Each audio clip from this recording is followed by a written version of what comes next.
I'm now going to read through page 95, making the changes too. As I read through, follow with me.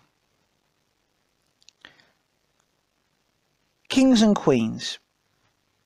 The ideas of the reformers soon spread to other countries. Some kings and queens in Europe liked the reformers' ideas. Others did not. It was not long before the reformers' ideas reached Britain.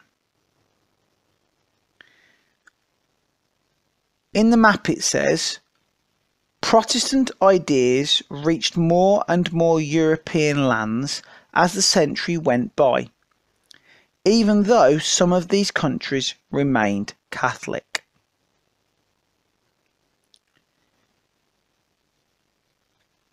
In England and Wales, Edward VI, 1547 to 1553.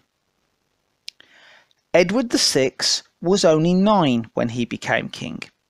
He and all his advisers were strongly Protestant. They began to create a Protestant church. Priests were told to wear simple white linen garments instead of their usual fancy vestments. Priests had to replace stone altars with wooden communion tables. In 1549, a new prayer book was written by the Archbishop, Thomas Cranmer. It was in English. In his second prayer book of 1552, an astonishing change was made. The old Catholic Mass was replaced by a much simpler communion service. There were no executions, although one Catholic bishop was imprisoned for opposing the changes. Bishops who clung to the old ways were replaced.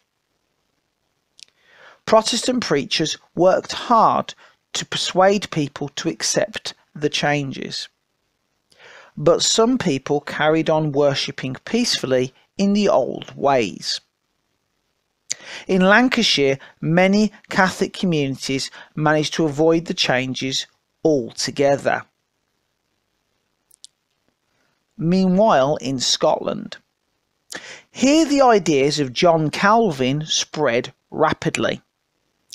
In 1560, the Scottish Parliament set up a special Protestant church called a Presbyterian Church. In 1567, Mary, Queen of Scots, a Catholic, was forced to give up her throne to her Protestant son, James. Let us turn over to page 96. Mary the First, 1553 to 1558. Mary was a Roman Catholic. She changed everything back again. The Pope was restored as the head of the English Church. All the changes made by Edward VI were cancelled. Services were once again held in Latin. In 1554, Mary married a Roman Catholic, Philip of Spain. She also began to persecute the Protestants.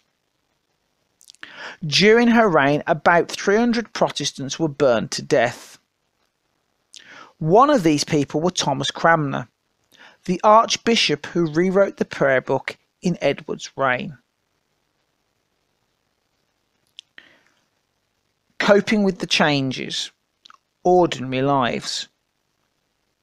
All over Europe, ordinary people were caught up in the changes.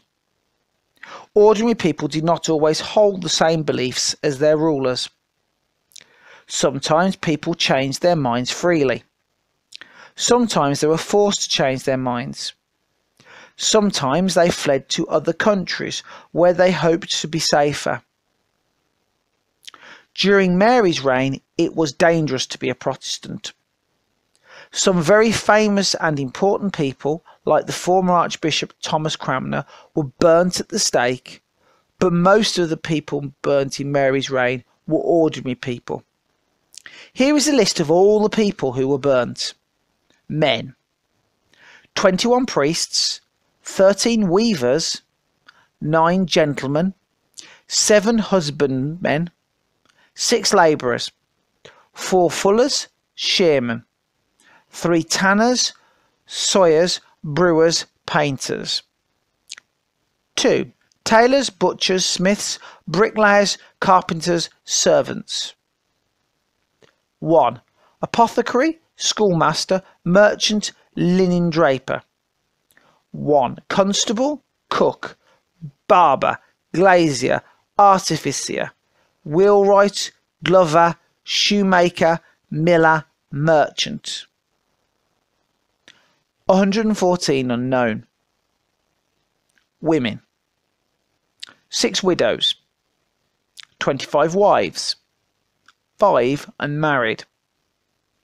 1 gentlewoman, 5 wives of husbandmen, 2 servant maids, 2 wives of millers, 2 wives of weavers, 1 wife of a brewer, a pewterer, a shoemaker, an upholsterer, 1 blind daughter of a rope maker. 19 unknown. We know quite a lot about some of these people because their stories are recorded in the Book of Martyrs by John Foxe. John Foxe was a Protestant. In his book, he made all the Catholics appear wicked and cruel. He wanted his readers to remember the courage and faith of the Protestants. Here is a picture from Foxe's book. It shows 4 people being burnt to death for their beliefs.